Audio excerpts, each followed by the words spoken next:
51 वर्ष से 75 वर्ष तक वानप्रस्थ आश्रम, 76 से 100 वर्ष तक संन्यास आश्रम। उत्तर गलत हो गया। कैसे? यही बताएंगे कैसे। अभी देखो औरों के हाथ खड़े हैं ना, देखो ऐसे थोड़ी है, सब बहुत ऐसे जागरूक आपको कर दिया है हमने कि एक एक वाक्य को जो भी बोलेंगे ना उसमें कुछ ना कुछ रहस्य और गंभीरता और गहनता छिपी हुई होती है। मुझे याद समझ आ गया, 76 से जितना वर्ष तक जिएंगे वो संन्यास आश्रम। हाँ देखा, ये एक वाक्य मेरे बोलते ही आपको ये बात समझ में आ गई कि इसमें क्या अहमियत है, हाँ, क्या तो 100 वर्ष की आयु पक्का नहीं है ना कि हम जिए या पक्का ना थोड़ी जिए। है। ठेका लेके कोई नहीं आता कि आप 100 साल तक जियोगे कि नहीं जियोगे, 100 से आगे भी जा ये सकते गलती हो हो, गई। शताब्दी तो बोलते हो। इसलिए वो अब जो अगला प्रश्न है उसमें थोड़ा और ध्यान से सोचना पहले। सुषमा सरदाना जी माइक ऑन करो। नमस्ते आचार्य जी।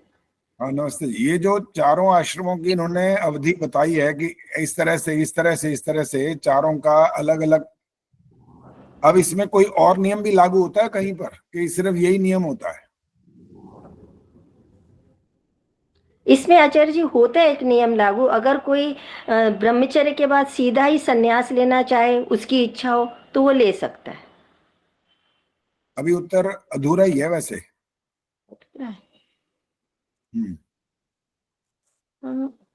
वैसे आचार्य जी ब्रह्मचर्य के बाद संन्यास लेते तो हैं, मैंने देखा है हमारे स्वामी विवेकानंद। ये नहीं कहा अभी कि ये वाली बात गलत है, मैंने गलत नहीं कहा, अधूरा कहा है अभी। अधूरा का है। अब औरों से पूछूंगा, अब आप माइक बंद करो। अब सरोज बताएंगे, सरोज तो जरूर बताएंगे, कोई ऐसा कि बस सब याद करेंगे क्या उत्तर दिया था जबरदस्त। सुनाओ सरोज, क्या उत्तर है इसके बाद? पहले क्वेश्चन तो पता, नमस्ते, पहले क्वेश्चन तो पता चले, क्वेश्चन तो पता चले। बाद में जुड़ी है इसका मतलब है ना? हाँ अभी जुड़ी हूँ मैं, बीच में फोन आ जाता पता ही है, व्हाट्सएप देखते ही लोग पता नहीं क्या चैन से जिएंगे नहीं, जीने देंगे नहीं, ऐसे चलो ठीक है। क्वेश्चन बताइए। चलिए एक दो से अब आपको प्रश्न नहीं बताया जाएगा, अब आपको सुनना है बस। हाँ सुनना है, धन्यवाद औरों धन्यवाद, से यही सुनना कि वो इसका उत्तर क्या देते हैं। ठीक है। पद्मा चावला जी बोलो। आचार्य जी ब्रह्मचर्य के बाद वानप्रस्थ लिया जाएगा मेरे हिसाब से, तो फिर उसके बाद संन्यास होगा। ये उत्तर तो और गलत हो गया। गलत हो गया? ज्यादा गलत हो गया। अच्छा, सरदाना जी ने जो बोला था वो अधूरा था बस, लेकिन आपका उत्तर तो गलत ही हो गया। ये अब हाथ खड़ा करो भाई और देखो कौन बताएंगे। ये फिर ये कैमरा बंद करके बैठते हो ना, ये समझ नहीं आती तो बात किससे करें बताओ। ये दो चार ही खुले रहते हैं कैमरे, उनसे ही बार बार उनसे पूछने का फिर क्या मतलब निकलेगा। सविता कपूर बताएंगे अब। आचार्य जी मैंने भी लेट खोला है, मैंने भी प्रश्न नहीं सुना। अच्छा प्रश्न नहीं सुना तो इसलिए कैमरा बंद करके बैठते हो है ना, डर लग रहा होता है कि पता नहीं कहीं कुछ ना कुछ सुना देंगे आचार्य जी। डरा मत करो, पहले तो समय पर जुड़ो, सबसे पहले बात होती है समय पर जुड़ना। चलो अब देखते हैं किसने हाथ खड़ा किया, उनसे पूछें पहले। तो हाथ ही तो कोई खड़ा दिखते। हाँ रवि वाला जी बोलो। अच्छा जी, गृहस्थ आश्रम के बाद भी संन्यास आश्रम ले सकते हैं, वानप्रस्थ जरूरी नहीं कि वानप्रस्थ में हो। आपका उत्तर गलत नहीं है जी, लेकिन अभी उपयुक्त भी नहीं है। पानी दो, दे दो, पी लो पानी, पियोगे तो पी चला जाएगा। सरला गुप्ता जी माइक बंद रखो, यहाँ आवाज आ रही है पानी की। ये ध्यान रखना होता है, आपकी बारी में केवल माइक ऑन करो, बाकी समय बंद होना चाहिए। जब इसलिए मैं आपका नाम बोल करके बोलता हूँ माइक ऑन करो, तो बोलता हूँ ना उस समय तब अलर्ट रहा करो। निर्मल डावरा जी आपने क्यों बंद कर रखा कैमरा अब तक?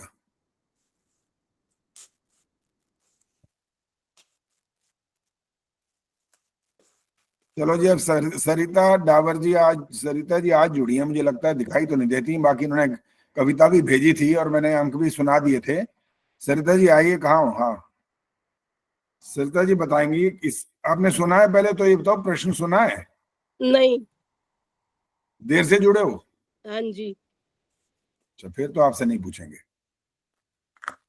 अब अपने आप हाथ खड़ा करो भाई। देखो आप सोच रहे होगे कि भाई ऐसी क्या गंभीरता रह गई इसमें।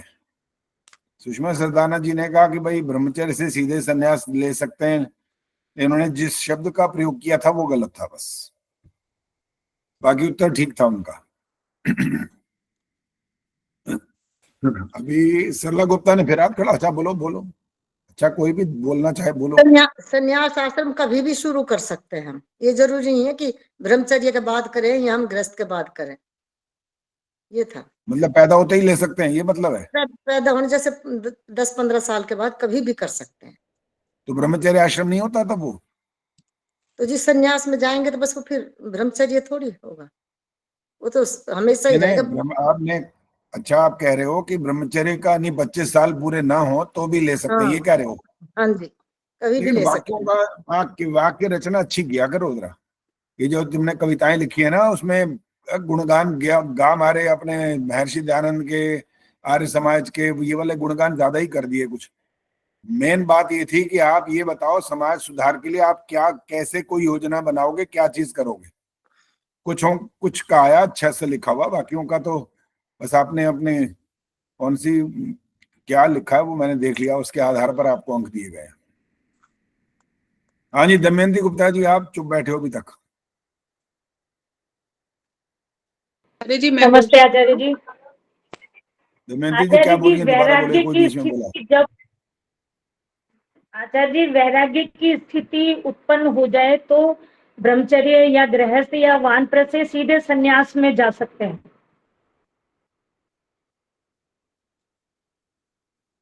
जब भी स्थिति उत्पन्न हो जाए वैराग्य की, उससे पहले नहीं जाना। देखो तालियां बज धन्यवाद गई, बस आचार्य। और व्याख्या की जरूरत ही नहीं बची।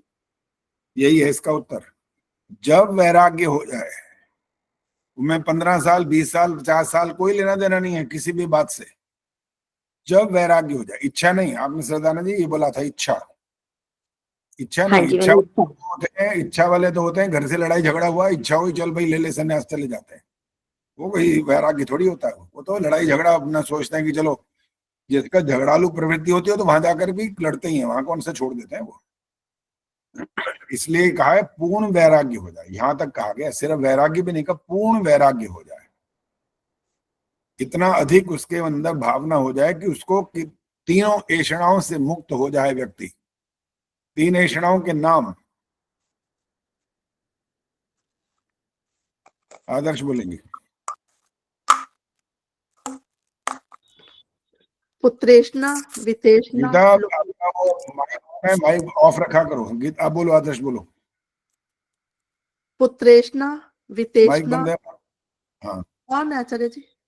तीसरा नहीं सुनाई दिया। पुत्रेष्णा वितेष्णा लोकेष्णा। हाँ ठीक है, बिल्कुल ठीक है। अब इसमें एक और छोटा सा गंभीरता का प्रश्न आ रहा है। अब वो निर्मला देवी जी माइक ऑन करें। हाँ जी। मान लो किसी ने ब्रह्मचर्य से सीधा संन्यास लिया हो, पूर्ण वैराग्य हो गया हो, हाँ और जी। उसके लिए भी नियम यही है कि पुत्रेषणा नहीं होनी चाहिए, तो फिर पुत्रेषणा की बात उसके लिए क्यों आई? पुत्रेष्णा इसलिए आई कि अपने दोस्त किसी उससे हो सकता है, किसी के प्रति जो है वो हो सकता है। ये जैसे वाक्य नीचे लगे, यही तो जैसे कहा है ऋषि, एक ऋषि वाक्य। था, उसको मृग तृष्णा हो गई, मतलब उसको ने अभी मृग से समझ हो नहीं गया आया। था, राज बहुत से। तो बहुत अच्छे सुनो, अच्छे से वाक्य का प्रयास किया करो बोलने का, और एकदम उपयुक्त होने चाहिए शब्द। मतलब शब्द किसी अच्छे के हो। प्रति लगाव हो जाए आचार्य जी, लगाव हो सकता है उस अब समय। इसको पूरा वाक्य दोबारा बोलो, आपने क्या कहा, मुझे अभी तक पल्ले नहीं पड़ा, क्या कहना चाहते हो, पूरा बोलो दोबारा। एक ये जो है इस उम्र में भी किसी के प्रति, जैसे गुरु है तो किसी शिष्य के प्रति हो सकती है, या ब्रह्मचर्य आश्रम में अगर वो किसी के प्रति लगाव हो जाए, पुत्र जैसा उसको समझे, तो उससे, जैसे एक ऋषि थे, जब उन्होंने एक मृग को देखा तो मृग को जो है, मृग से उसको प्यार हो गया, तो उसकी सारा वो जो है वैराग्य खत्म हो गया उसका। तो ऋषि का नाम नहीं याद आ रहा मुझे। कोई बात नहीं, हाँ जी चलिए माइक बंद करिए, ठीक है। रजनीकर बताएंगी अब। नमस्ते आचार्य जी। नमस्ते जी। आचार्य जी, जो सन्यासी होते हैं उनके जो शिष्य होते हैं, तो जो उनके अनुकूल होते हैं, जैसे जो विद्वान होते हैं, तो कई बार उनसे उनका मोह हो जाता है, तो इस तरह से वो उनको अपने पुत्र के समान देखने लगते हैं, वही उनके लिए वही पुत्रेषणा है।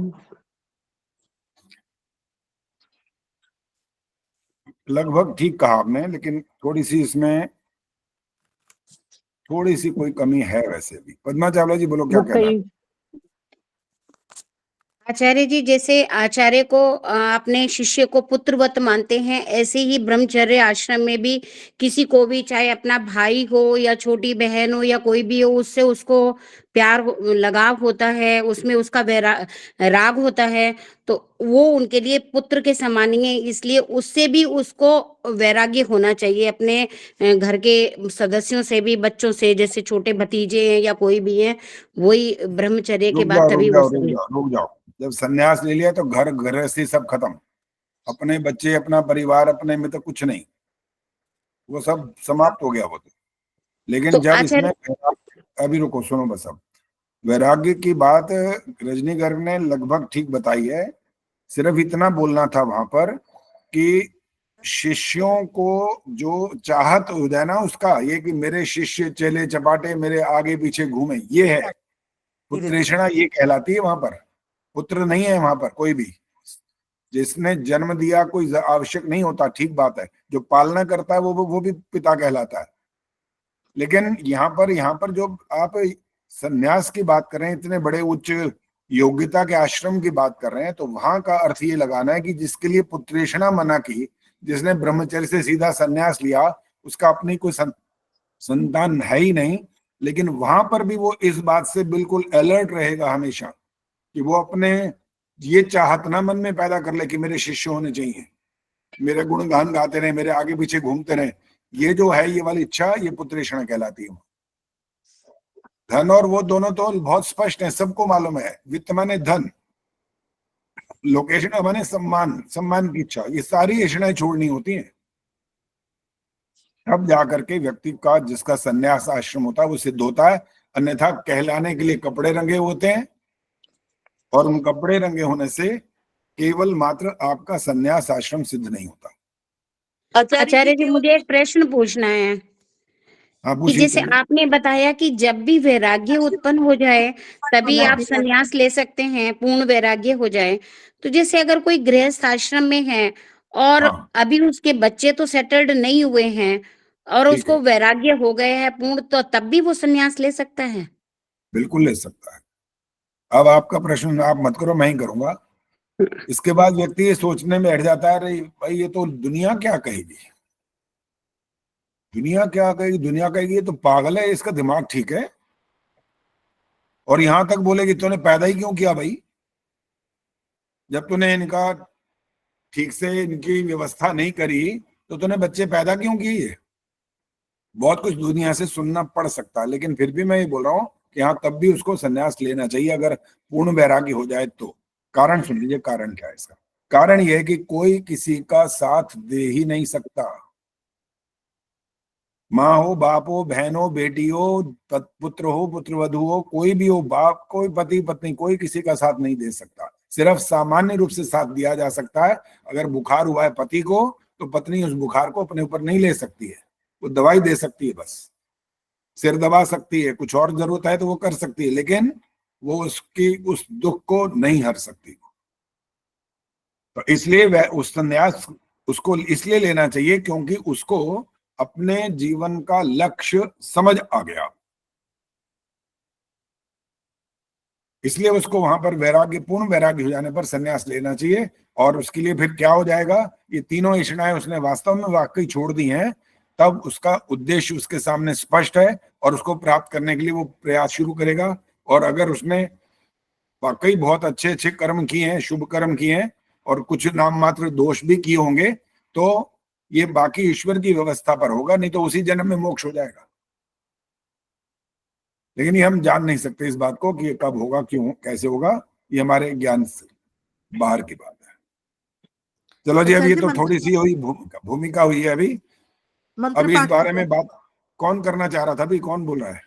आचार्य जी, मंत्र पाठ होने आज अभी। हाँ मैं तो यही बोलने वाला हूँ ना। अब तो अब दंड वाली बात शुरू होने वाली है ना। अब तो यहीं से तो आएगा असली मजा कि देखे कौन आज तैयार हो रहा है, कौन देखा दंड की व्यवस्था में आना चाहता है। सरोज की क्या विचार है? मेरे तो उच्च विचार रहते हैं आचार्य जी। दंड के लिए विचार क्या डरना। पहले दंड सुन के लो लिए क्या डरना, चार। पहले पता तो चले बंदे को कि कौन सा मंत्र है। हाँ ये हुई ना बात, अभी ये इतना तो बात समझ है। आ गई इनको कि ओम सहना भगवान खत्म हो गया तो नहीं चलता। दंड तो चलेगा, हाँ लेकिन अब बंदा मंत्र बदल किताब गया लेके है। ये ही नहीं पता कि मंत्र कौन सा है। अब मंत्र मैं बताया करता हूँ, अब ठीक वो है जी। मंत्र बोलना होता है। संध्या आती है पूरी, पहले बताओ। ना ना कुछ नहीं आता मुझे। अच्छा देख के पढ़ लोगे? हाँ जी, देख के पढ़ूंगी और 50 गलतियां होंगी, ये तो पता ही है मुझे। तो फिर 50 को 50 से गुणा करना पड़ेगा, ये सोच लो। कहीं 25,000 रुपए देने पड़ जाए। 25 देंगे गलतियां देंगे, मत ऐसी कर क्या देना, है, 50 ऐसी क्या गलतियां मत बात, करना।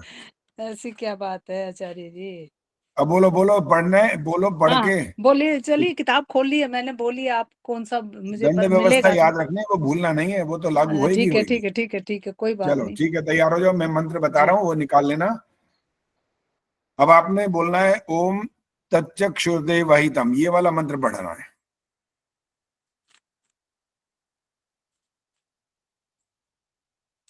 मिलेगा तब तो आचार्य जी। वस्थान मंत्रों में जाओ, संध्या के समापन से थोड़ा सा पहले। ओके। ओम, ये इसके बाद है क्या? ओम ध्रुवा दिग्विष्णुरधिपति, इसमें आएगा क्या? आगे चलो ना, तच्चक्षुर्दे देखो ना, जब तच्चक्षुर्दे बोला तो इसको क्यों पढ़ते जा रहे हो? अच्छा, ये तो हार्ड वाला दे दिया आपने आचार्य जी। ये और क्या, दंड पता लेना नहीं है क्या? दंड व्यवस्था तो ऐसी चलेगी। ओके चलिए पढ़ते हैं। ओम, पढ़ो।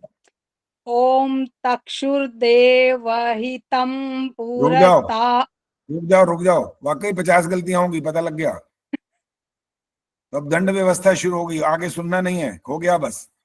500 रुपए ठीक है, जुर्माना लग गया आपको। कोई अरे बात आपने नहीं, दान चलिए देना है, रसीद भेजनी है। यहीं पे रोक देते हैं, चलिए हाँ 500 इसीलिए से ही काम इसीलिए तो चल। रोक दिया मैंने, मुझे पता लग गया ना कि हाँ तो बड़ी बड़ी गलतियां होंगी। और आज का मंत्र तो अब यही रहेगा, क्योंकि मंत्र मैं नहीं ओके। बदलूंगा, जो मंत्र दे दिया वही रहेगा। अब आप देखें, आप में से बहादुर कौन है जो तैयार है सुनाने के लिए। कई सारे हैं भाई, आज तो सविता भी तैयार है। चलो सविता सुनाओ। ठीक है। अच्छा ये बताओ, देख के सुना रहे हो या ऐसे याद करके?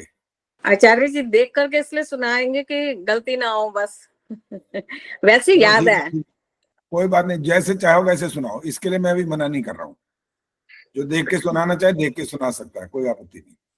ओम तचक्षुर्देवहितं पुरस्तात् शुक्रमुच्चरत् पश्येम शरदः शतं जीवेम शरदः शतं शृणुयाम शरदः शतं प्रब्रवाम शरदः शतं दीनः श्याम शरदः शतं भूयश्च शरदः शतात्। ऐसे लग रहा है इनाम देना चाहिए। ये तो कमाल ही कर दिया भाई, है मैं तो सोच रहा था कि ये फंस गए आज बेचारे। बड़े बड़े ध्यान से आराम से बोल के सुना दिया। अब एक आचार्य काम जी कर रहा आपकी संगत का असर है। हूँ, वो ठीक है, लेकिन हम ये चाह रहे हैं भाई, देखो अब वैसे तो आप कहते हो कि हम संध्या कर रहे हैं कितने सालों से, हवन कर रहे हैं कितने सालों से, तो अब एक कठोर नियम और बनाना पड़ेगा, देख के नहीं सुना सकते। कब आगे से देखने वाला भी बंद हो जाएगा। आचार्य जी सिर्फ ना विसर्गों का, वो जो विसर्गों का ही डर लगता है कि वो भूल ना जाए, बस इसलिए कोई बात देखते हैं। नहीं, यही तो अभ्यास करना है, और अभ्यास करने का मतलब होता है नित्य अभ्यास करना, प्रतिदिन। देखो मैं अभी आजकल अभी थोड़ा वैसे मैंने डाला था अपने, ये जो स्टोरी आती है फेसबुक के माध्यम से होता है ना, स्टोरी पे भी डालते हैं कुछ चीजें, और कुछ फेसबुक पे भी डालते हैं, व्हाट्सएप पे भी हम डालते रहते हैं। तो हम गए थे आबू धाबी, और मैं अपना टेबल टेनिस का रैकेट लेके ही चलता हूँ, मेरे साथ 24 घंटे ही होता है एक तरह से। और मेरे को कोई रात को 12 बजे भी कह देना कि खेलोगे, मैं हाँ चलो आ जाओ, तैयार रहता हूँ हमेशा। तो वहां पर मैं लेके गया था, और मुझे मालूम था क्योंकि पिछले साल नहीं, इसी साल भी गया था मई में, वहीं आबू धाबी, वहां खेलने का मौका मिला था, तो मुझे पता लग गया था। लेकिन उस समय मेरा रैकेट मेरे पास नहीं था, वो मेरे होटल में रह गया था। ले तो मैं तब भी गया था, लेकिन इस बार मैं अपना जब साथ ही लेके गया, मुझे पता था वहां शाम को खेलेंगे, वो स्विमिंग पूल था, स्विमिंग पूल के पास वहां खेलते हैं वो। तो बेचारे पूरी कोशिश करते रहे कि आचार्य जी को किसी तरह हरा दें। बहुत सारी गेम्स खेली और अलग अलग देशों के थे, एक भी गेम कोई भी नहीं हरा सका। कोई 2 पे, कोई 4 पे, कोई लव पे, ऐसे हारते गए हारते गए। नहीं, you are the best player of India. मैं कहा नहीं यार, इतना तो नहीं है, इंडिया का बेस्ट प्लेयर तो नहीं हूं, लेकिन बेस्ट प्लेयर हूं कई जगह का, ऐसी बात नहीं है। तो प्रयास, पुरुषार्थ, प्रैक्टिस, अभ्यास ये निरंतर करना पड़ता है, तब जाकर के ये योग्यता आती है पूरी। अगर अभ्यास कम हो जाएगा ना आचार्य तो जी बहुत योग्यता कम अच्छा हो खेल जाती रहे है। हैं आप। आचार्य बहुत अच्छा खेल रहे थे, पूरा देखा मैंने। बहुत अच्छा, हाँ, मैंने वीडियो डाली। एनर्जेटिक भी हाँ, बहुत वीडियो था, डाली थी। बहुत एनर्जेटिक। हाँ जी, बिल्कुल बिल्कुल। वो मैंने जब अपनी उम्र बताई ना उनको, वो बड़े हैरान हो गए, कहने लगे अरे हम तो 20 साल के हैं अभी, हैं तुम, तुम्हारे 3 गुना से भी ज्यादा हो, इतने साल के हो। कहते लगते नहीं हो, लेकिन तुम 70 में पहुंच गए हो, कहाँ लगते हो अभी। मैंने कहा ये तो अभ्यास और हर चीज का ध्यान रखने से ही होता है ना, ऐसा ऐसे थोड़ी हो जाता है कि ऑटोमेटिक होता रहेगा। ऑटोमेटिक काम नहीं होता कुछ भी, बहुत प्रयत्न करना पड़ता है हर बात के लिए। चलो जी, अब ये वाली बात शुरुआत हो गई, मंत्र आपका ठीक हो गया और आपको शाबाशी भी मिल गई है। शशि गुलाटी, आपने क्या बोलना है बोलो, हाथ खड़े हैं ना दो। सुशीला ढाका जी से आपसे बात करूंगा, फिर आगे पढ़ाएंगे और फिर और आगे चर्चा होगी। पहले शशि गुलाटी आइए, माइक ऑन करो पहले, ये गलतियां करते रहते हो माइक की, माइक ही ऑन करना भूल जाते हो। हाँ जी, सॉरी, भूल गई। हाँ बोलो। आचार्य जी नमस्ते। आप बोलिए, जो भी आप बोलेंगे मैं वही सुनाऊंगी संध्या में से, या जो वाले जो भी आप सुनाओगे। देखो यहाँ पर एक तो कैमरा ऑन करके के सामने बैठोगे तो मैं देखूंगा कौन ऐसा है जिसको बताना चाहिए कि आज मंत्र पाठ उन्होंने करना है। संध्या और यज्ञ में से ही आपको बोले जाएंगे, स्वस्ति वाचन शांति करण में से मैं नहीं बोलूंगा अभी, हालांकि वो अभ्यास में करा चुका हूं। लेकिन अब इसके बाद जब साथ ये 10वां समुल्लास के प्रश्नोत्तर आदि हो जाएंगे, तब आपको स्वस्ति वाचन के पहले अर्थ समझाएंगे सारे, फिर अर्थ शांतिकरण के अर्थ समझाएंगे सारे, फिर उसके बाद उसमें से भी आपको मंत्र पूछना शुरू करेंगे, क्योंकि मंत्र का पाठ साथ साथ होगा, वो जहां जहां गलती होगी वो साथ साथ फिर सिखाएंगे। चलो सुशीला ढाका जी, अब आप बोलो क्या कहना था आपने, बोलिए। अभी संध्या के आप सुन लीजिए मेरे से। अभी नहीं, ये तो सिर्फ संध्या के मंत्र नहीं सुनने, सिर्फ वो दंड व्यवस्था वाले हैं ये मंत्र, जिसको कहा जाएगा ये मंत्र सुनाओ, और उसको बिना देखे सुनाना, ये ध्यान रख लेना आप। अब आगे जो बुधवार आने वाला है उसमें ये भी नियम चलेगा, बिना देखे सुनाना है, और जो हाथ खड़ा करेगा उससे सुनेंगे, और नियम उसको पता होगा। 500 रुपये जुर्माना लगता है अगर उसमें एक भी गलती हुई तो। इसलिए निरंतर अभ्यास करते हो।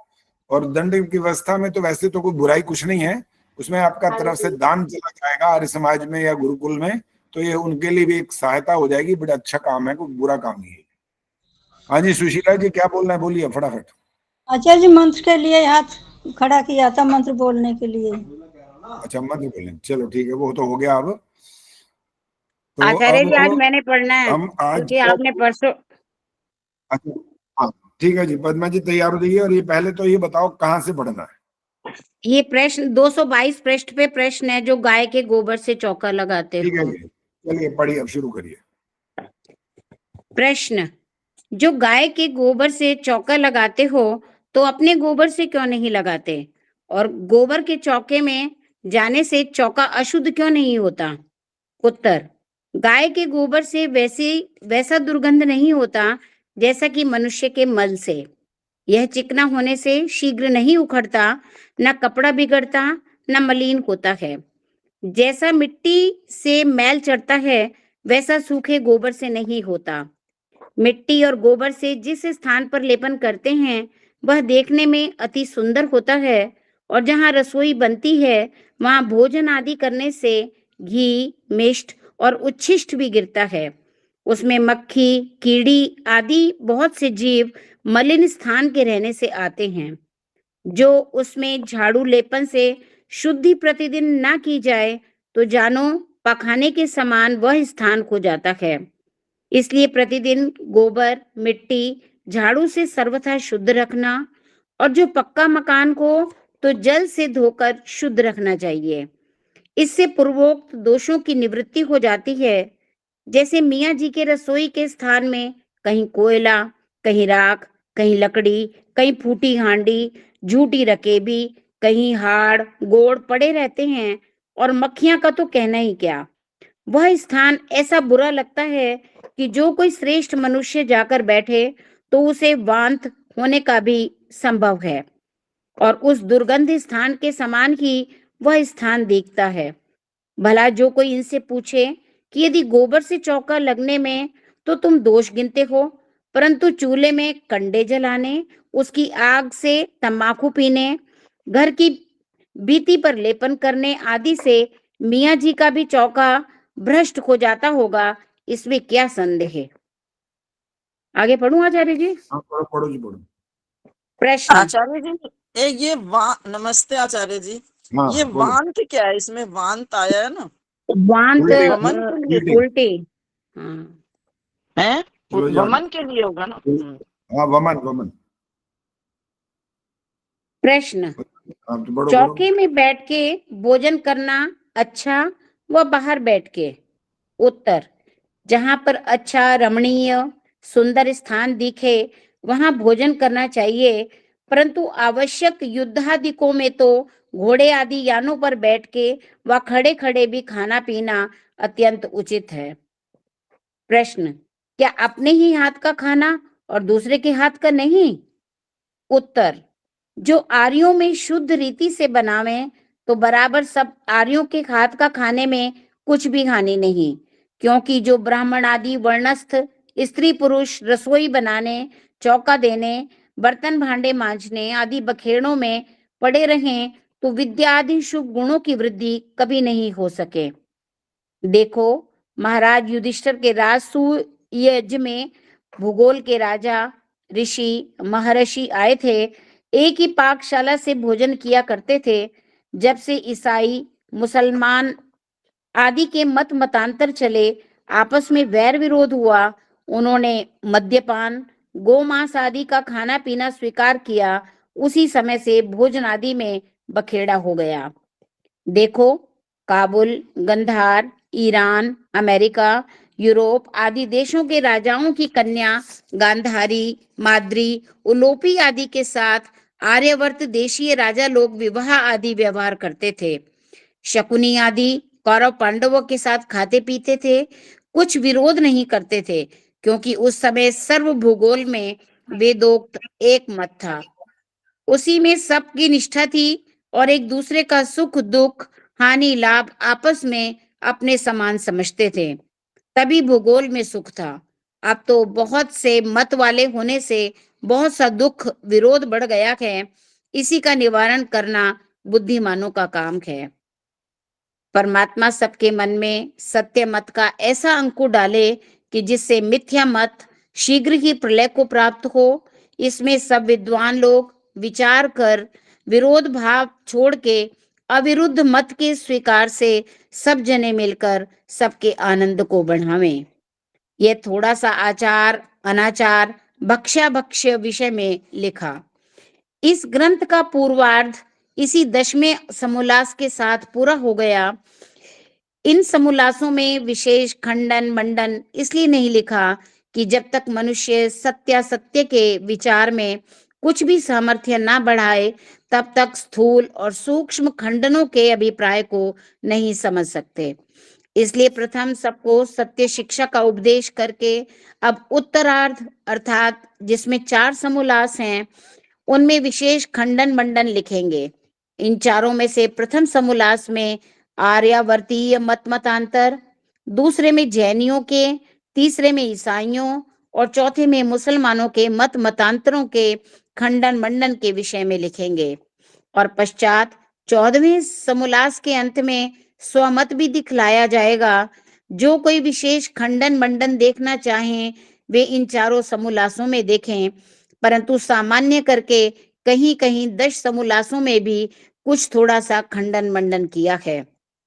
इन 14 समोल्लासों को पक्षपात छोड़ न्याय दृष्टि से जो देखेगा उसके आत्मा में सत्य अर्थ का प्रकाश होकर आनंद होगा, और जो हठ दुराग्रह और ईर्ष्या से देखे सुनेगा उसको इस ग्रंथ का अभिप्राय यथार्थ विदित होना बहुत कठिन है।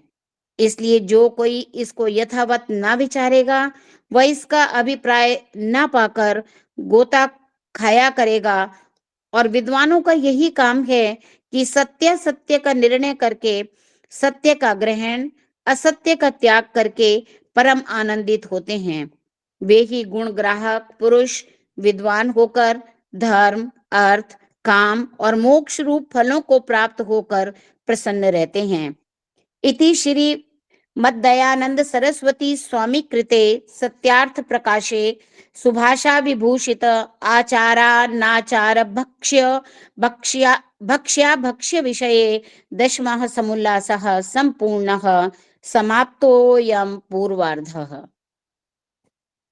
बहुत सुंदर, बहुत अच्छे और बहुत ही स्पष्ट भाषा में आपने जो कुछ अभी पढ़ा सबको समझ भी आया, और पढ़ने का जो ढंग होता है वो भी ऐसा होना ही चाहिए कि बात को एक तरह से बोलते बोलते ही हम दूसरे को समझा पाए।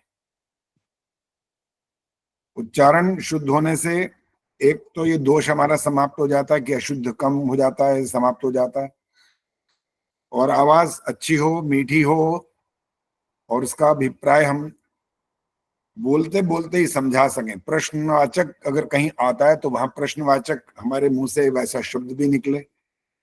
जो आपने बोला बहुत अच्छा कहा, तो सारी बातें ठीक थी और इसमें ज्यादा कुछ अब समझने वाली बात बची नहीं। सारा लगभग हिंदी था आज और सब कुछ ठीक था, सबको समझ में आ गया कि खान पान विषय में आचार अनाचार दोनों की बातें कही गई हैं इस समुल्लास के अंदर।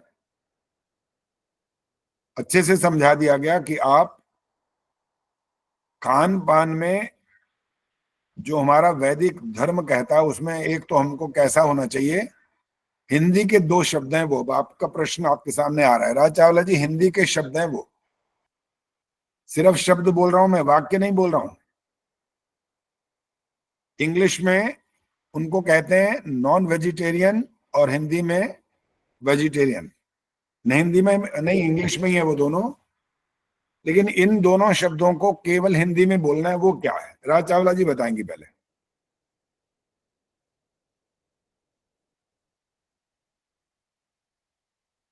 हाँ जी, मैं किसी और से बात कर रही थी, मैंने आपका प्रश्न नहीं सुना। अच्छा ठीक है जी, ठीक है जी। उर्मिल शर्मा जी बोलिए। आचार्य जी, शाकाहारी और मांसाहारी। ये नहीं सुनना। पद्मा चावला जी ने हाथ खड़ा किया है, इधर रावी बाला जी ने भी हाथ खड़ा किया हुआ है, 2 ही हाथ खड़े दिखाई दे रहे हैं अभी तक तो। सरोज ने भी हाथ खड़ा किया है, सरोज बताएगी। किया था आचार्य जी, लेकिन उत्तर हाँ। मिल गया तो डाउन कर लिया अपना हाथ, फिर अच्छा, दंड ना शाकाहारी मिल जाए। मांसाहारी, हाँ अच्छा किया, ये वाला दोबारा दोहराया नहीं है। दोबारा ये सब ध्यान से सुनो, कोई भी किसी भी उत्तर को दोहराएगा नहीं। नाम मात्र परिवर्तन करके इधर से उधर थोड़ा करने से कोई ज्यादा लाभ नहीं होता। निर्मल डावरा जी बोलो,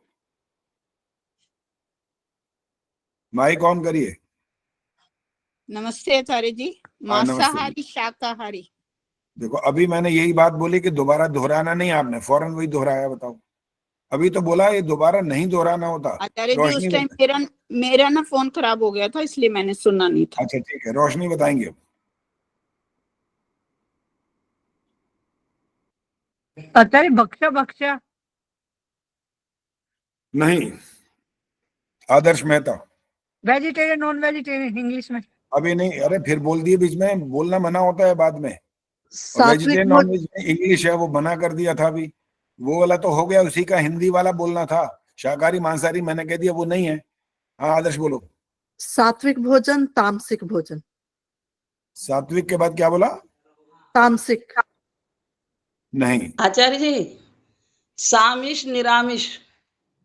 अरे बिना पूछे बोल दिए, नंबर कट गए आपके। अब उत्तर ठीक है ये, लेकिन बिना पूछे बोले, ये वाली बात गलत होती जा रही है आपकी। भाई अब बहुत बार ऐसा करते हो, ये करना नहीं होता है, बिल्कुल नियम में चलना चाहिए।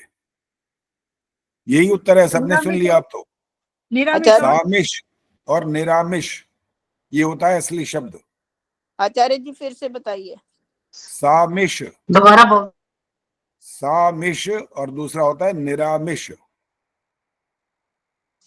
अब चलो मैंने ये बता दिया, अब देखें इसका भी कोई अर्थ बताएगा। इसका इंग्लिश वाला बताना कि इसने सामिश निरामिष होता क्या है। अंजू बताएंगे। अंजू, सामिश क्या होता है? सामिश जिसमें मांस मछली वगैरह हो, और निरामिष जो बिना मांस मछली के हो। हाँ ठीक है, शाकाहार मांसाहार जैसे होते हैं, बस उसमें अब इस समय ये वाला शब्द बोल सकते थे। तो हमारे भोजन की बात जब हम इस सारे समुल्लास में बार बार पढ़ते रहे, कैसे नहीं खाना, कैसा खाना, कौन सा उचित है, कौन सा अनुचित है, कौन सा सात्विक है, कौन सा राजसिक, कौन सा तामसिक, ये तो आदर्श ने बोला। ये वाला तो सात्विक और तामसिक तो आपके वेजिटेरियन में भी होता है, वेजिटेरियन में भी होता है तामसिक भोजन। इसलिए वहां पर इसका ये अर्थ नहीं निकालना था, वहां पर भोजन का वो जो वेजिटेरियन नॉन वेजिटेरियन इंग्लिश शब्द था उसका अर्थ निकालना था। वो शब्द क्या थे वो आपको पता लग गया, सामिश और निरामिष। तो हमें कैसा बनना होता है, निरामिष भोजन होना चाहिए हमारा, सामिश नहीं होना चाहिए। सात्विक भोजन करेंगे और अच्छा होगा, आपके विचार संस्कार और अच्छे होंगे, मन आपका शांत रहेगा, बुद्धि आपकी तीव्र होगी और आपकी योग्यता बढ़ती जाएगी, आपको स्मरण करने की शक्ति बढ़ेगी, बहुत सारे लाभ हो जाएंगे सात्विक भोजन करने से। और अगर तामसिक करेंगे तो उसमें हानियां भी होंगी। जैसे जो मिर्च खाता है, लाल मिर्च खाता है, तीखे मिर्च मसाले खा करके वो सोचता है आज जबान का स्वाद लेना है, बस मजा आ जाएगा, ये होगा। बाजार जाके वो गोलगप्पे खाने, भैया आप मिर्च वाला देना, एक में ठोक दे अच्छी तरह, बस मजा आ जाएगा। ये नहीं पता कि उछलने लग जाओगे फिर। ये सब आपको हानिकारक हैं। इस प्रकार की जो चीजें होती हैं, अधिक मिर्च मसाले जो होते हैं लाभ नहीं पहुंचाते, वो हानि पहुंचाते हैं। और मिर्च अगर खाने की बात भी हो तो डॉक्टर सुषमा आर्य आपको इस बारे में बहुत बताती रहती है, मेरे को ज्यादा वैसे भी नहीं पता। वो कहते हैं हरी मिर्च का सेवन करना चाहिए, अगर करना है तो आप सलाद में भी खा सकते हो, और आप भोजन में डालेंगे, सब्जी में डालेंगे, वो भी साबुत भी डाल सकते हो, काट के भी डाल सकते हो, पराठा बनाते हो तो उसमें काट के भी डाल सकते हो। वो आपको आपकी उत्तेजना नहीं बढ़ाएगी, वो आपके शरीर के अंदर रक्त विकार होंगे उसको ठीक कर देगी। बहुत फायदा इसका आप लाभ उठा पाएंगे। चलिए, अब आपको जो प्रश्न उत्तर मिलेंगे वो आज या कल में मिलेंगे। 10वां समुल्लास के 50 प्रश्न उत्तर सहित मिल जाएंगे, पूरे के पूरे मिल जाएंगे। और पहले 1 से 25 की परीक्षा होगी। अब प्रेमहंस जी बताएंगे कितने दिन इसके लिए होने चाहिए परीक्षा के लिए। मान लो आज आपको शाम को मिल गए ये सारे प्रश्न उत्तर, कितने दिन इसके लिए मिलने चाहिए? कम से कम 15 दिन जी आचार्य जी। मैं तो आजकल ओवर बिजी चल रही हूँ, मेरे को तो खुद का सुध नहीं है। 15 दिन तो बहुत ज्यादा मांग लिए भाई। अच्छा, एक प्रश्न है मेरे दिमाग में, बार बार हमने पढ़ा है भक्ष्य में कि विदेशी लोग वो जो खाते हैं मांस और ये वो, पर मैंने जो यहाँ पर इतने साल 18 साल से रह रही हूँ ये देखा है कि विदेशी कम मांस खाते हैं, हमारे देसी जो है वो ज्यादा खाते हैं। किसी भी ग्रुप में चले जाएं, कहीं भी चले जाएं, उनकी चीजें बनी होती हैं, साथ हमारा मन भी नहीं कई बार करता खाने को। ठीक है, हमारे लिए अलग बनी होती हैं, पर यही डर होता है कि वही हाथ लगे होंगे, वही कुछ ना कड़छी मारी हो, ये वो डर रहता है। लेकिन यहाँ हमारे देसी लोग अल्कोहल भी बहुत लेते हैं, इवन लेडीज, देसी लेडीज की बात कर रही हूँ, दूसरों की नहीं। और उनको, और अपने आर्य समाज की, जो आर्य समाज को मानने वाली है, मैं उनकी भी बात कर रही हूँ। उनसे कहा है ना कि हमारे तो नहीं, तो कहते हैं हम तो शुरू से लेते हैं ना, हमारे तो पेरेंट्स के बचपन से ही लेते हैं ना, मतलब उसमें कोई फर्क नहीं पड़ता, बचपन से ही लेते हैं। तो कुछ मुझे कुछ समझ नहीं आती कि हम विदेशियों का नाम लेते हैं, विदेशी तो धीरे धीरे छोड़ते जा रहे हैं। ठीक है। और वो ओपन में कहीं ड्रिंक नहीं कर सकते, ओपन में कहीं स्मोक नहीं कर सकते, खास जगह बनी हुई है, वहीं पे जाके स्मोकिंग होगी।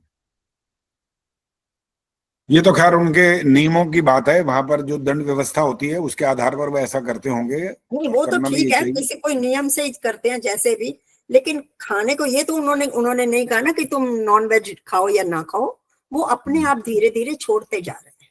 ठीक है। और हमारे लोग तो पहले कोई पीता था, कोई खाता था, अब कोई है जो नहीं खाता और नहीं पीता, और वो अपने आप को अलग सा महसूस करता है, जैसे कि उसकी कोई वक़्त नहीं है।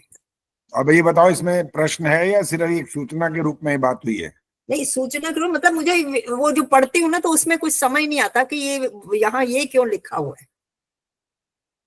कि भी क्या विदेशियों लिखा ने हुआ है? आके ऐसा किया। मेरे को तो लगता है अपने देश वाले कब से खाते होंगे तभी ये बातें हैं। अच्छा चलो ठहरो, आपकी बात का जवाब देता हूं। अब सृष्टि के प्रारंभ में चलते हैं इस बात का उत्तर लेने के लिए। किसी को ये बात अब समझ में आ गई है कि नहीं आई है? जो मैंने अब मैं बोलूंगा, सृष्टि के प्रारंभ में जाना पड़ेगा इस बात के उत्तर के लिए। पद्मा जी तो सिर्फ अच्छी तरह, या तो इनको पता है उत्तर, पता तो बोलो। कारण क्या है इसका कि अरे जी सृष्टि के सृष्टि प्रारंभ में जाने की बात? हाँ बोलो हाँ बोलो। मैं यही कह रही हूँ कि सृष्टि की आदि में तो कंदमूल फल ही खाते थे ये सब, जितने भी थे ये मांसाहारी तो नहीं थे, ये सारे ही आर्यवर्त के बिल्कुल ही थे। बिल्कुल बिल्कुल आपने अच्छा बोला और ठीक कहा। लेकिन पता है पढ़ाने वाले क्या पढ़ाते हैं बच्चों को? वो कहते हैं सबसे पहले मनुष्य नंगा घूमता था, ऐसे रहता था, मांस खाता था, बाई चांस एक दिन क्या हुआ, आग लग गई उसमें, वो पशु पक्षी भुन गए, अब उसको समझ में आया कि मांस को पका करके खा लेना चाहिए। ये ऐसा उल जलूल पढ़ाते हैं वो। उनको ये नहीं पता कि भाई तुम्हें एक बात बताओ, जो सृष्टि का रचयिता है, जिन्हें सारा संसार बनाया, तुम्हारे कल्याण के लिए बनाया, और तुम्हें 5 तत्व दिए जिससे तुम्हारा जीवन चलता है, जो तुमको सारा वेद ज्ञान सृष्टि के प्रारंभ में देता है, वो तुमको ये बात बताता नहीं है कि तुम्हें क्या करना है और क्या नहीं करना, क्या उचित और क्या अनुचित। लेकिन ये पढ़ाने वाले यही पढ़ाते हैं मूर्खों की तरह से कि बस ऐसा था, वो ऐसा रहता था, उसको पता कुछ नहीं था, वो तो ये खाता था, मांस खाता था। ये मांस खाने की जो बात है वो तो कभी भी कोई भी कर सकता है, इसमें कोई ये नहीं है कि विदेशी और होगा देशी होगा। सृष्टि के प्रारंभ के नियम की बात करेंगे तो उसमें से जब सृष्टि प्रारंभ होती है और जिस समय ईश्वर इसकी रचना करता है, तो सबसे पहले जिन आत्माओं को वहां पर जन्म मिलता है, शरीर मिलता है, वो बड़े अच्छी आत्माएं होती हैं, उल जलूल वाली नहीं होती हैं वो।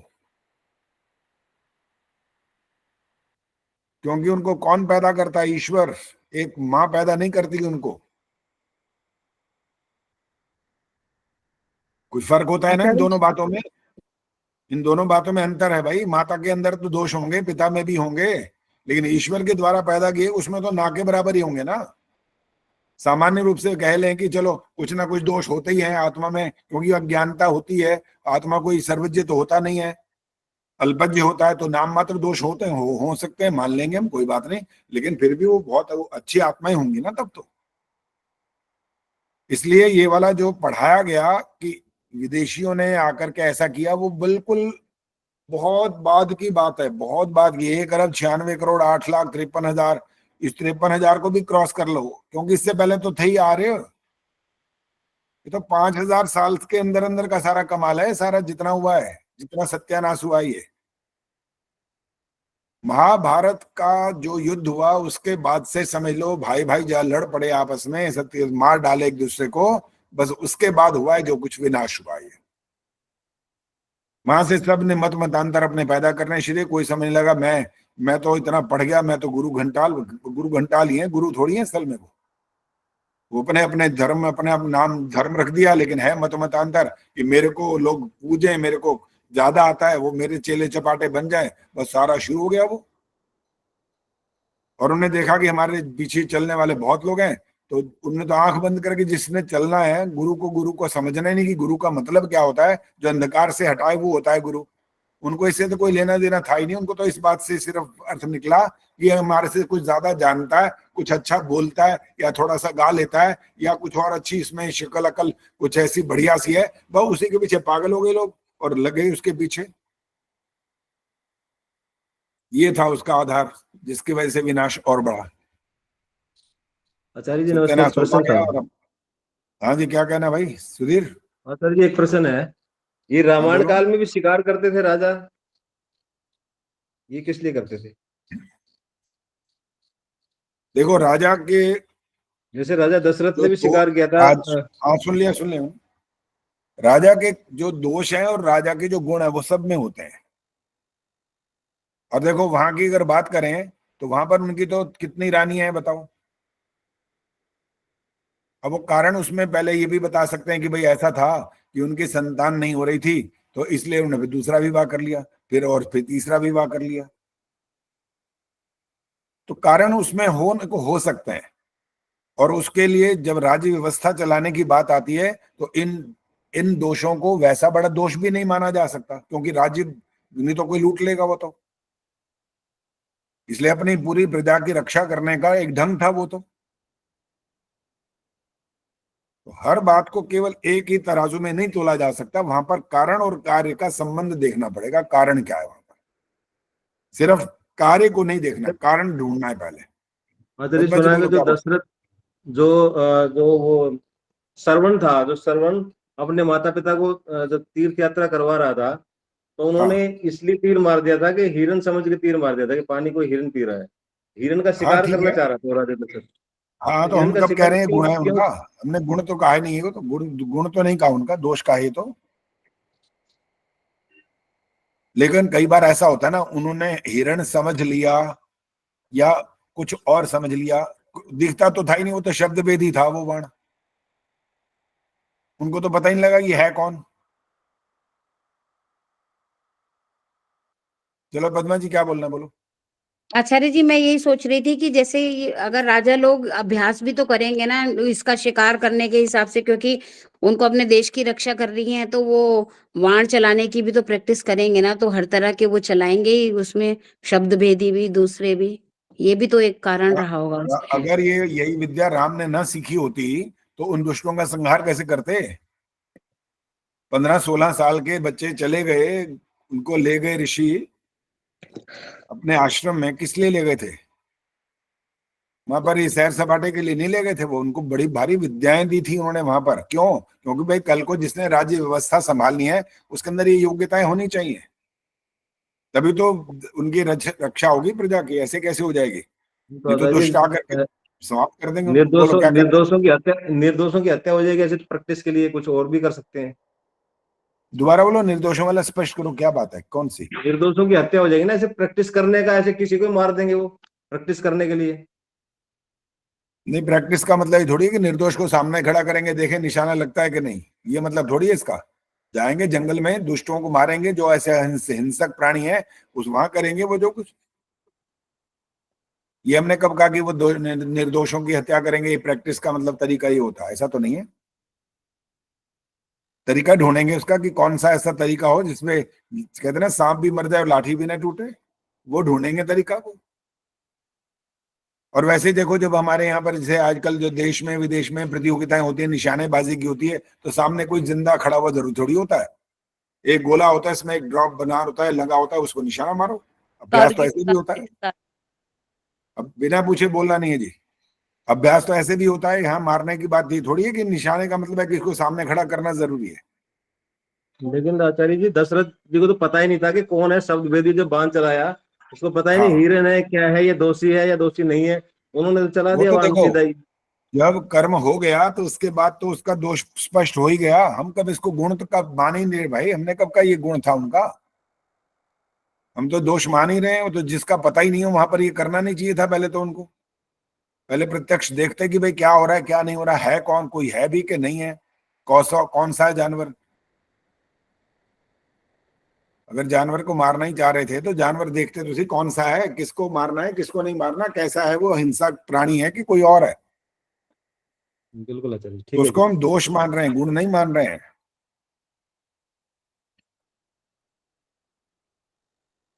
चलो हाँ जी, रवि बाला जी बोलो। आचार्य जी, एक बात पूछनी है। मैंने आर्य समाज के इतिहास में एक बात पढ़ी है कि महात्मा हंसराज जी के टाइम में 2 पार्टियां बन गई थी, एक घास पार्टी थी, एक मांस पार्टी थी। तो उस समय भी कुछ लोग निरामिष थे, इसका मतलब कुछ सामिष थे? हाँ बिल्कुल थे। कहाँ तक ठीक है? 100% ठीक है। ये कहाँ तक क्या 100% ठीक है? ये बात तो ऐसे ही हुआ था जी। तो इसका मतलब देखो, अब भी जब कोई ऐसी बात बीच में आ जाती है, विरोध आपस में शुरू होता है, तो व्यक्ति वहां से अपना पिंड छुड़ाता है कि मैं क्या करूं, मैं तो ऐसा हूं नहीं।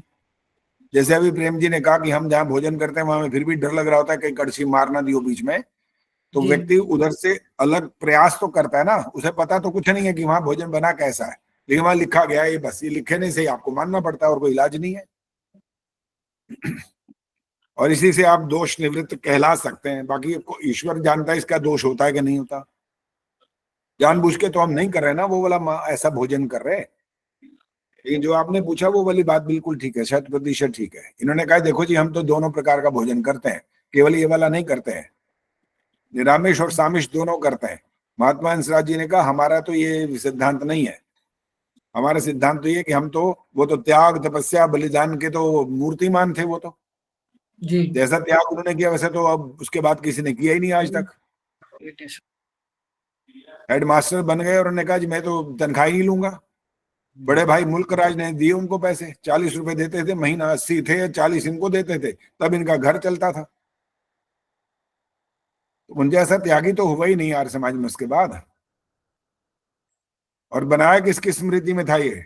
DAV। सरोज बताएंगे इसका मतलब क्या होता है? बेचारी सरोज फंस जाती है बात में। मुझे पता चल गया, क्योंकि आप ये हाँ। देख लेते हो कि मैं हाँ। सुन रही हूँ कि कुछ इधर उधर देख रही हूँ, इसलिए पकड़ तो लेते मैं तो मुझे आप यही तो तुरंत। अलर्ट रहता हूँ ना कि कर क्या रहा मुझे है पकड़ तो। ले तो मुझे पता है। मैंने वीडियो हाँ। बंद कर देना फिर आगे से। बंद कर दो, जुर्माना लगा दूंगा इसका भी फिर। DAV का मतलब बताओ, DAV का मतलब क्या होता है? DAV, हाँ नहीं याद आ रहा है, चलिए सॉरी। अब जो बोलेगा 500 रुपए दंड दूंगा उसको भी, बिना पूछे बोलना नहीं है। मैं वैसे पता है क्या ढूंढ रहा होता हूँ, मैं वही ढूंढता हूँ जो फंस जाए, मैं ढूंढता वही हूँ वैसे ज्यादातर। लेकिन जब देखता हूँ 2 4 5 बेचारे नहीं बता पाए तो फिर मैं आ जाता हूँ जरा ऊपर वाले स्तर पर, फिर उनसे पूछ लेता हूँ कि भाई पूछना तो है ही, आखिर तो पूछना है। जहां मुझे लगता है कि इसका उत्तर गलत होगा पहले उनसे पूछता हूँ, ताकि वो बाद में जो सही उत्तर आए उसको अच्छे से समझ पाए। निर्मला देवी जी बोलो।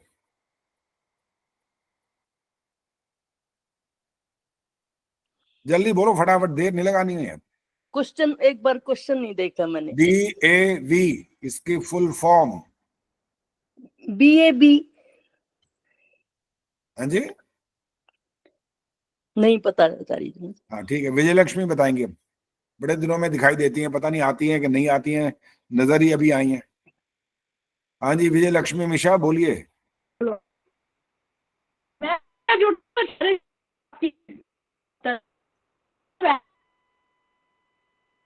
दोबारा बोलो, कुछ समझ नहीं आया अभी तक।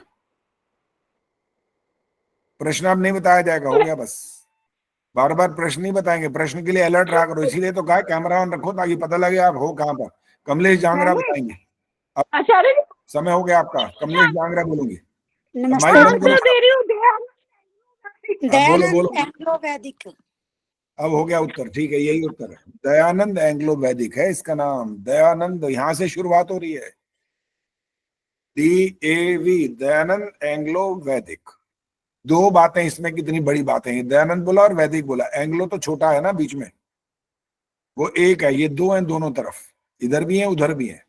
दयानंद जी के विचार, वैदिक संस्कार, वैदिक परंपराएं, दयानंद जी की हमारी सारे उपदेश संदेश, उनका हमारे ऊपर कितना जीवन का प्रभाव पड़ना चाहिए, ये था इसका उद्देश्य बनाने का DAV का। और वो कहां से कहां पहुंच गया वो हम सब जानते हैं। बीना आर्या माइक ऑन।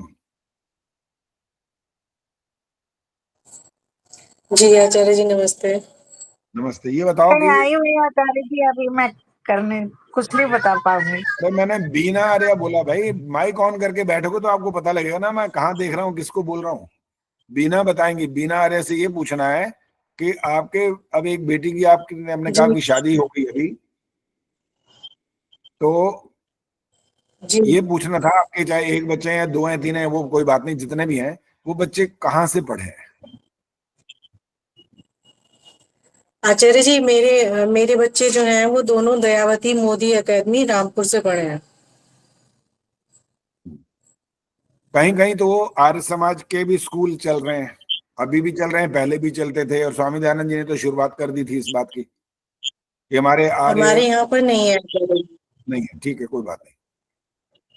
और कहीं फिर इसके बाद जो दयानंद एंग्लो वैदिक बना तो उसमें लोगों ने बढ़ाना शुरू किया। लेकिन कभी कभी आश्चर्य इस बात पर होता है, और होता रहा पहले भी, कि जो बहुत बड़े अधिकारी रहे आर्य समाज के और DAV के, उनके बच्चे कॉन्वेंट में पढ़ रहे हैं। ये आश्चर्य है। क्यों पढ़ रहे हैं भाई कॉन्वेंट में, किस लिए? कहेंगे सिर्फ अंग्रेज बनाना है? क्या सीखेंगे वहां पर बोलो? वैदिक एक भी वाक्य सीख पाएंगे वो?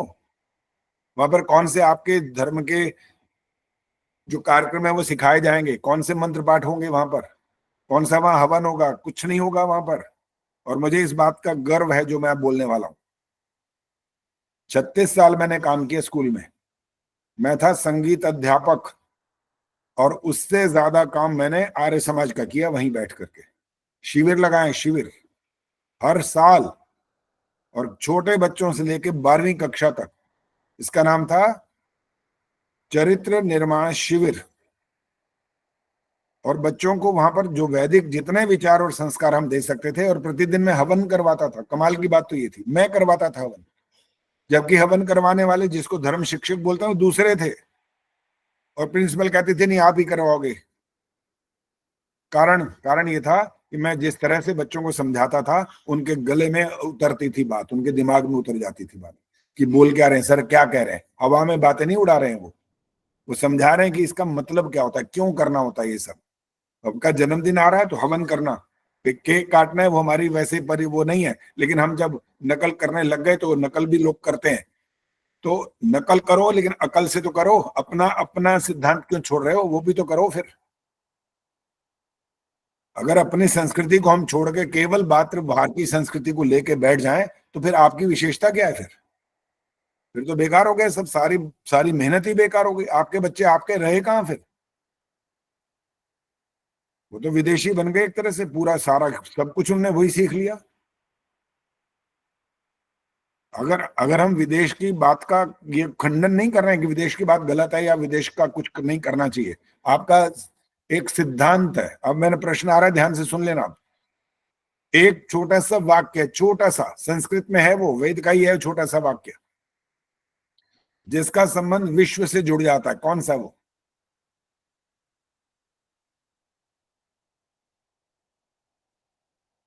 आचार्य जी क्या बोला? जिसका संबंध पूरे संसार से जुड़ जाता है। अच्छा, शिक्षा शर्मा बताएंगे। कृण्वन्तो विश्व आर्यम। दोबारा बोलना। कृण्वन्तो विश्व आर्यम। गलत है ये।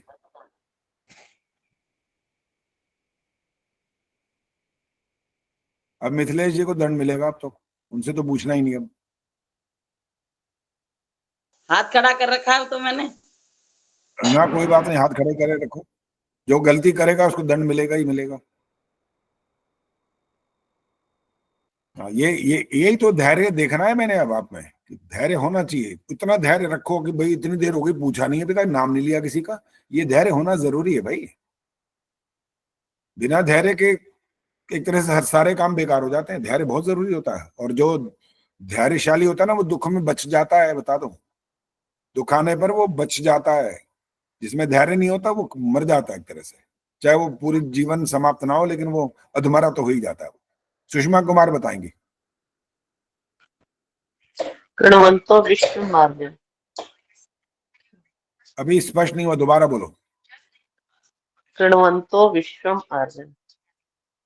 अब अलग अलग कर दिया, विश्वम आर्यम नहीं बोलना था, बोलना था विश्वमार्यम। विश्वमार्यम। और वैसे अलग अलग करने पर संधि विच्छेद होगा तब विश्वमार्यम हो जाएगा। तो इस बात का अर्थ ये था, जो मैंने इसलिए जोड़ा इस वाक्य को, कि हम विश्व को आर्य बनाने की बात कर रहे हैं, तो जो उनकी कोई अच्छी बात है तो वो हमको क्यों नहीं लेनी चाहिए? कि हम अपना ही थोपेंगे सब कुछ, या हम तो कहेंगे ये ले लो ये ले लो, और उनकी अच्छी बात होगी तो। मैं जैसे यहाँ पर रह रहा हूँ, मुझे पता क्या इनका समय का पालन होता है। कमाल हो गया ये तो। 1 मिनट नहीं लेट होती, बस बताओ, 1 मिनट नहीं वो आपकी मेट्रो लेट होती। यहाँ पर समय का पालन ये होता है, इसका नाम होता है समय का पालन। ये इनकी अच्छी बात है तो हम क्यों नहीं लेंगे? वहां कोई झगड़ा नहीं देखा मैंने इतने महीनों के अंदर, कोई झगड़ा नहीं, किसी ने कोई झगड़ा नहीं किया, बताओ। और वहां पर जब हम देखते हैं वहां तो रोज लड़ाइयां हो रही होती हैं। पुलिस में आ रही है, एम्बुलेंस आ रही है, उसका सिर फाड़ दिया, उसको मार डाला, गोली चला दी, पता नहीं क्या क्या करते हैं। अपने आप को हम आर्य बोल रहे हैं तो आर्य का मतलब भी तो पता लगना चाहिए कि ये वाली बात करके तो दिखाओ फिर कुछ। सिर्फ बोलने से थोड़ी आर्य हो जाते हैं क्या हम? कृण्वन्तो विश्वम आर्यम का संसार को आर्य बनाओ, श्रेष्ठ बनाओ। आर्य बनोगे तो बनाओगे, खुद आता नहीं तो किसी को क्या दोगे आप, कैसे दे दोगे?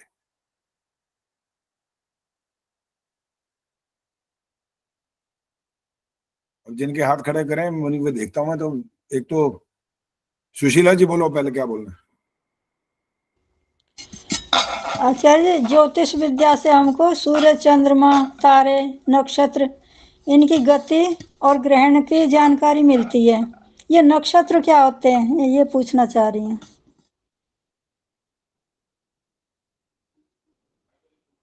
तो अभी किसी को पता है तो बताओ नक्षत्र क्या होते हैं। मिथिलेश जी आपसे तो पूछूंगा नहीं अभी, आज तो आपके लिए दंड चलेगा ही चलेगा। हाथ तो आपने जरूर खड़ा कर दिया, अगर कोई नहीं बता पाएगा तो आपको माफ कर दूंगा। हाँ जी, नक्षत्र पता है किसी को? तो हाथ कोई खड़ा ही नहीं है भाई। हाँ पद्मा चावला जी बोलो। आचार्य जी, इन्हीं नक्षत्रों के आधार पर ही हमारे महीने हैं ना, जैसे रोहिणी नक्षत्र और जैसे ये। मिथिलेश जी ने सिर ना हिलाया अभी तक कुछ भी, चुपचाप बैठी है कि पता नहीं क्या बोला इन्होंने, ठीक बोला है गलत बोला है, कोई भाव ही नहीं आया चेहरे पर। अरे बोलना मना है कि भाव मना थोड़ी किया था कि भाव भी नहीं आएगा। एक्टिंग में तो दिखा दो कि क्या ठीक है क्या गलत है, कुछ तो बताओ। दूसरी बात सोच रही थी कि जैसे साफ, उन्होंने बोला है तारे नक्षत्र ग्रह ये क्या है, जैसे हम बोल देते ना कि साफ और स्वच्छ, इस हिसाब में वैसे ग्रह नक्षत्र तारे ये सब बोल देते हैं इकट्ठे। नक्षत्र बताओ, चलो छोड़ो बाकी, नक्षत्र क्या होते हैं ये बताओ। ये आकाश में, आकाश के ब्रह्मांड में घूमते रहते हैं। वो घूमते तो रहते हैं क्या, कौन से नाम बताओ ना किसी का। अच्छा, ओ मंगल ग्रह, शनि ग्रह, ये तो पता है सबको। नहीं, ये सूर्य चंद्रमा नक्षत्र ये सारे नक्षत्र ही हैं जी। सूर्य और चंद्रमा भी और भी बहुत सारे।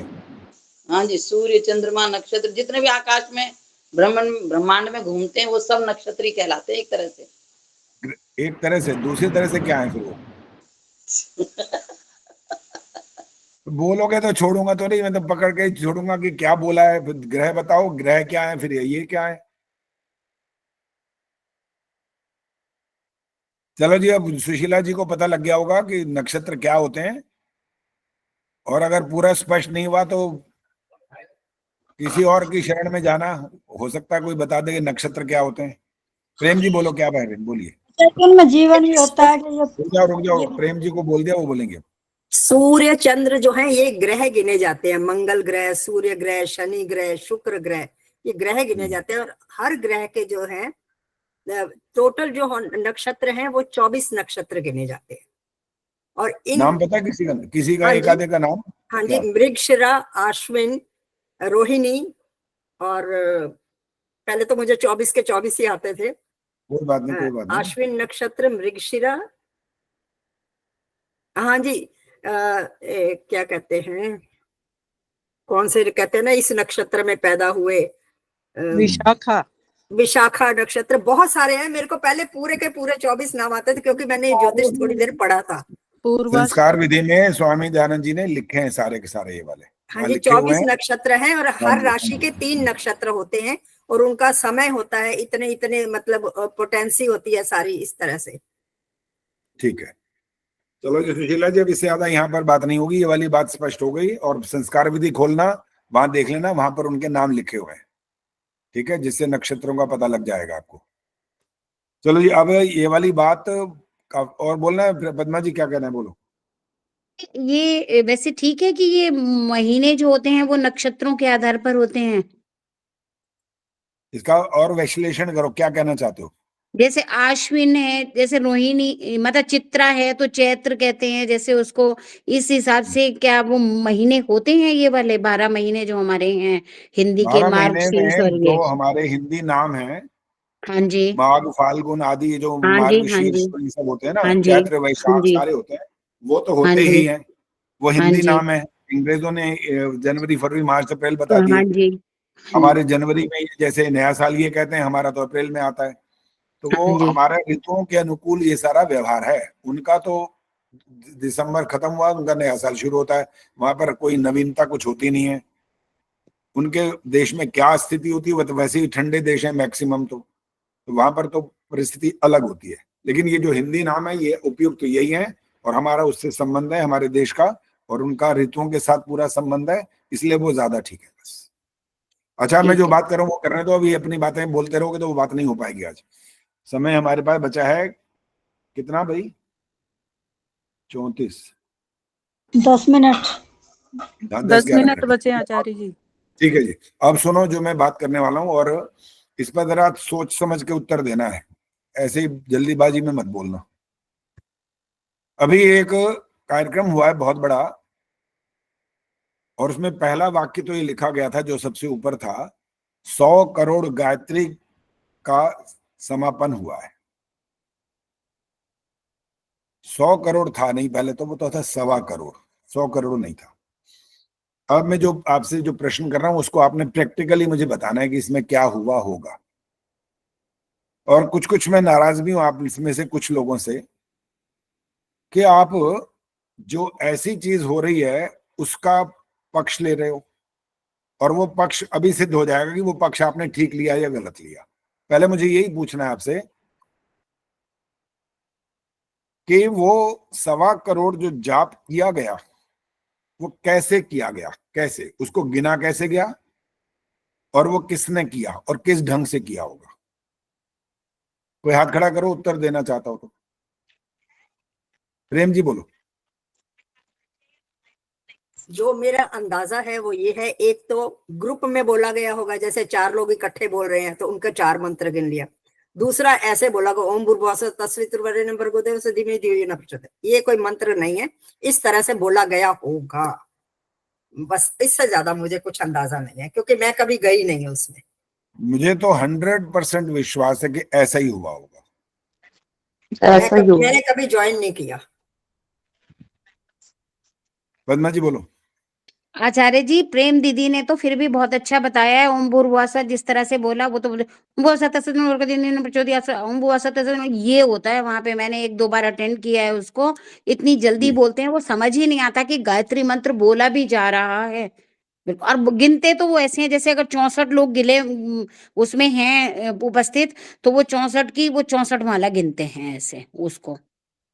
चलो अब ये वाली बात एक तो स्पष्ट हो गई कि इस तरह से जाप जो किया गया और उसको फिर 1.25 करोड़ का नाम दिया। 100 करोड़ लिखा गया पहले, फिर 100 करोड़ 1.25 करोड़ की बात आई, और फिर उसकी पूर्णा होती हुई बहुत इसका एक बड़ा महान इसको माना गया। अब मैं जो कुछ बोल रहा हूँ सुन लीजिए, पहले संस्कृत में है फिर इसका अर्थ बताऊंगा क्या है। गीयते तत्व मनया गायत्री इति, जिसका अर्थ है जिससे तत्व जाना जाए वह गायत्री है। जिस विवेक बुद्धि से, ऋतंभरा से, प्रज्ञा से तत्व को अर्थात वास्तविकता को जाना जा सकता है वह गायत्री है। और जो ऐसे इस तरह से बोला गया, कौन सा तत्व जान लिया आपने, किसने क्या जान लिया, कौन सा तत्व सामने आ गया ऐसा? ऋतंभरा प्रज्ञा ये प्राप्त हो गई इतना ऐसा बोल देने से। पता है क्या, इसलिए तो योग दर्शन ने आपको समझा दिया था ना, तद जपस तदर्थ भावनम। मेरे अपने जीवन के साथ भी जो प्रारंभिक जीवन था, प्रारंभ बता छोटा सा बच्चा था, तब मेरे को मेरे दादाजी ने जो कुछ सिखाया था, मैंने थोड़े दिनों के बाद जैसे बड़ा हुआ मैंने उनको गलत सिद्ध कर दिया। उन्होंने कहा जब तक माला नहीं करेगा रोटी नहीं मिलेगी। बचपन की बात है ये, तो तब तक करना ही पड़ा। माला पकड़ी और क्या करता क्या था मैं, ऐसे ही कर रहा था जैसे आप बोल रहे थे, फटाफट करता ओम भूर्भुवस्सुः तत्सवितुर्वरेण्यं, आगे आगे माला फटाफट बढ़ाता जा रहा था। अरे जान छूटे यार, ये खत्म होना तो मैं रोटी खाऊं। कौन सा तत्व मिला मेरे को,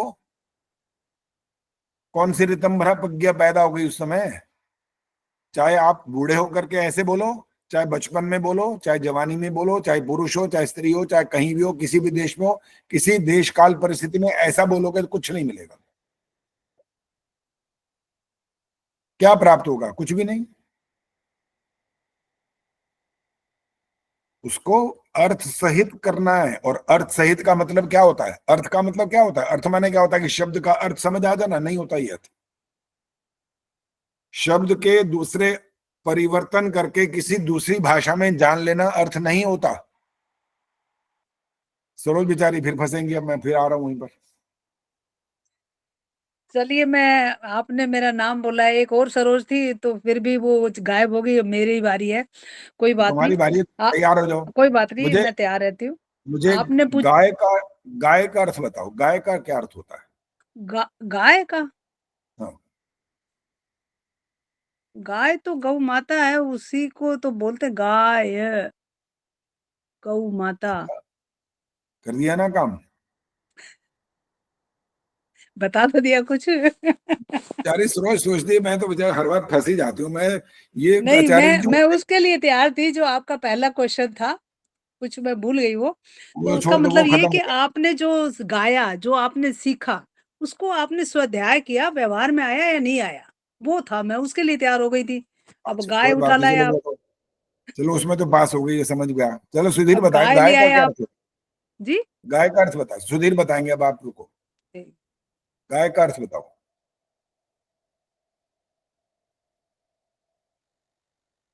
हैं?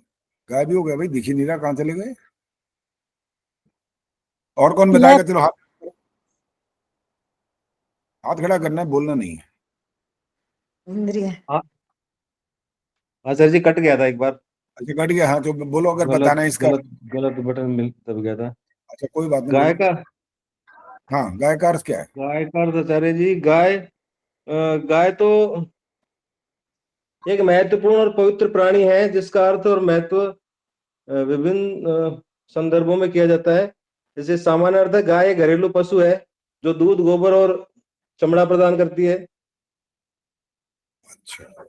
और हिंदू धर्म में गाय को एक पवित्र प्राणी माना जाता है और लक्ष्मी का अवतार भी माना जाता है गाय को। अरे भाई व्याख्यान गौ थोड़ी माता कहा सुनाना जाता इतना है। लंबा, इतना लंबा भाषण थोड़ी देना था, छोटा सा अर्थ बताना था बस।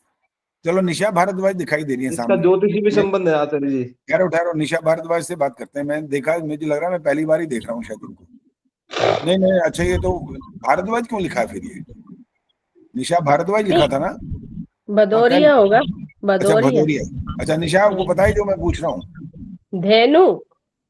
अच्छा सिर्फ शब्द बदलोगे ना, मतलब इंग्लिश या संस्कृत या पंजाबी या कोई और भाषा में? सुनीता जी हाथ खड़ा, ये बोलिए गाय का अर्थ क्या है? गायते होता है गाना, गाया जाता है। गायते गायत्री मंत्र को गाया जाता है। मैंने गाय पूछा है, हिंदी वाला गाय पूछा है, अभी वो संस्कृत वाला पूछा ही नहीं है। हिंदी वाला सिंपल तो पशु का नाम ही है गाय, और संस्कृत में गाय गाना। चलो जी, अब समय समय समाप्ति की ओर है, इसलिए ज्यादा और नहीं पूछेंगे। अब सिर्फ आचार्य जी आपको इसका अर्थ बताओ।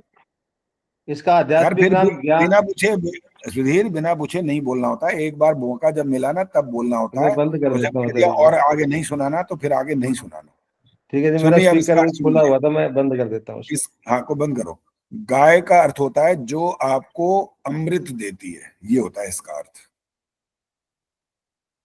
क्योंकि जब तक आप उसके पूरे, इसका कुल मिलाकर के आपको उससे क्या मिलना है, क्या चीज मिलती है, वो होता है गाय का। गाय का अर्थ काव नहीं होता है, गाय का अर्थ गो नहीं होता है, गाय का अर्थ धेनु नहीं होता है। ये तो शब्द बदल रहे हैं केवल। तो आप जैसे इसका मतलब ये होता ना, इससे आपको क्या प्राप्ति होनी है। तो गायत्री मंत्र का मतलब केवल मात्र ओम, ईश्वर का मुख्य नाम, भू माने प्राणों से भी प्यारा, भुआ माने दुख विनाशक, स्वा माने आनंद, ये नहीं होता है अर्थ। अर्थ ये होता है कि ये जो कुछ आपने इसके शब्दों के अर्थ कर लिए ना, वो आपके जीवन में कितने आ गए, ये होता है अर्थ। इसी को बोलते हैं तद जपस तदर्थ भावनम। ये होता है तब भावना से, उसकी भावना, अर्थ की भावना से जाप करना। मेरे वो, मैंने 10 साल तक अगर ये ओम भूर्भुवस्सुवः यूं किया ना माला लेकर, कुछ नहीं मिला मुझे, कुछ प्राप्ति नहीं हुई। जिस दिन ये बात समझ में आई थी ना कि भाई कि इसका पहले अर्थ समझो, ये क्या कहता है, इस शब्द का अर्थ समझो और उसके बाद उसको जीवन में उतारो, तब जाकर के होता है आप तद जपस तदर्थ भावनम को सार्थक सिद्ध कर रहे हैं, नहीं तो कोई अर्थ। इसलिए जब आप गायत्री की बात करें, गायत्री की इतनी महिमा, गायत्री का बड़ा भारी, इतना जबरदस्त, गायत्री माता भी इसको बोलते हैं लोग, लेकिन गायत्री माता बोलते बोलते शक्ल बना बैठे वो। सरस्वती माता बोलते बोलते सरस्वती की पूरी आकृति बना दी उन्होंने। लक्ष्मी बोलते बोलते लक्ष्मी को एक बाकायदा एक स्त्री का रूप दे दिया। कोई नहीं है इनमें से कोई स्त्री नहीं है,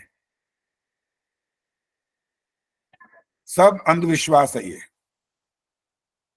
इसलिए इनका रूप ऐसा मत बनाइए कि इनको आपने यूं बना दिया, आज तो आपने इतना सा कर दिया, कल को तो आप इसको घर में स्थापित करके आप हार चढ़ा के बाकायदा भोग लगाना शुरू करोगे, फिर तो वहां तक पहुंच जाओगे। स्वामी दयानंद ने बड़ा भारी विरोध किया इसका तो। हाँ जी आदर्श बोलो। आचार्य जी ऐसे ही परंपराएं बन जाती है और मतांतर बन जाते हैं फिर। बिल्कुल यही तो हो रहा है और ये होता जा रहा है आर्य समाज के अंदर। यही तो बीमारी आ रही है कि हम एक छोटा सा एक ऐसा काम कर बैठते हैं जो हमारे लिए उपयुक्त नहीं है, वो करा, थोड़ा सा और किया, किसी ने कोई विरोध नहीं किया, थोड़ा और कर दिया, और विरोध करना ही नहीं है किसी ने। क्यों? सब डर रहे हैं एक दूसरे से कि हाय वो क्या कहेगा, मेरी दोस्ती खत्म हो जाएगी, मेरे को पता नहीं क्या समझने लग जाएगा। ये डर ही तो हमको इस प्रकार से इन भावनाओं से दूर ले जा रहा है। नहीं, विद्वानों का काम होता है ये वाली बात का विरोध करना, उसको समझाना पता। स्वामी दयानंद ने क्या किया जीवन भर, सोचो ना। अभी जो हमने पढ़ा कि 4 समुल्लास क्या है, उसके अंदर हर बात का उन्होंने खंडन तो किया। और क्या किया है? जितने मतांतर है उन सबका खंडन किया उन्होंने। किस लिए? क्या उनका वो बुरा करना चाह रहे हैं? क्या बुरा तो करना नहीं चाह रहे वो तो उनका भला करना चाह रहे हैं। इसीलिए तो बता रहे हैं कि ये नहीं करना चाहिए, गलत है ये। इससे आप अंधकार में जाओगे, अंधकार में गड्ढे में गिरोगे, कुछ लाभ नहीं होने वाला, इससे हानि हो जाएगी, जबरदस्त हानि होगी। एक अच्छा मौका मिला, एक अच्छा मनुष्य जीवन मिला, आर्य समाज के इतने विचार संस्कार मिले, इतने विद्वानों का उपदेश सुना, अपने घर में भी बच्चों को थोड़ा बहुत जो इतना समझ आया तुमको समझा दिया, लेकिन धीरे धीरे फिर वहीं गिर गए जाकर। जिससे बचाने के लिए सारी बात हुई थी, क्या पाया? कुछ भी नहीं पाया, जीरो हो गए फिर दोबारा। इसलिए अपने बुद्धि को ठीक मार्ग पर, धियो यो न प्रचोदयात् जब बोलते हैं ना, तो उसको ठीक मार्ग पर चलाने का पुरुषार्थ करोगे तो ईश्वर आपकी सहायता करेगा। पुरुषार्थ नहीं करोगे, ईश्वर आपकी सहायता नहीं करेगा। इसलिए जागरूक रहिए बस, और बातचीत नहीं होगी। शांति पाठ। ओम द्यौः शान्तिरन्तरिक्षं शान्तिः, पृथिवी शान्तिरापः शान्तिरोषधयः शान्तिः, वनस्पतयः शान्तिर् विश्वे देवाः शान्तिर्ब्रह्म शान्तिः, सर्वं शान्तिः शान्तिरेव शान्तिः, सा मा शान्तिरेधि। ओम शान्तिः शान्तिः शान्तिः। जो बोले सो अभय। जगत गुरु महर्षि दयानंद की जय। भारत माता की जय। आर्य समाज रहेगा, वेद की ज्योति जलती रहेगी, ओम का झंडा रहेगा, वैदिक ध्वनि।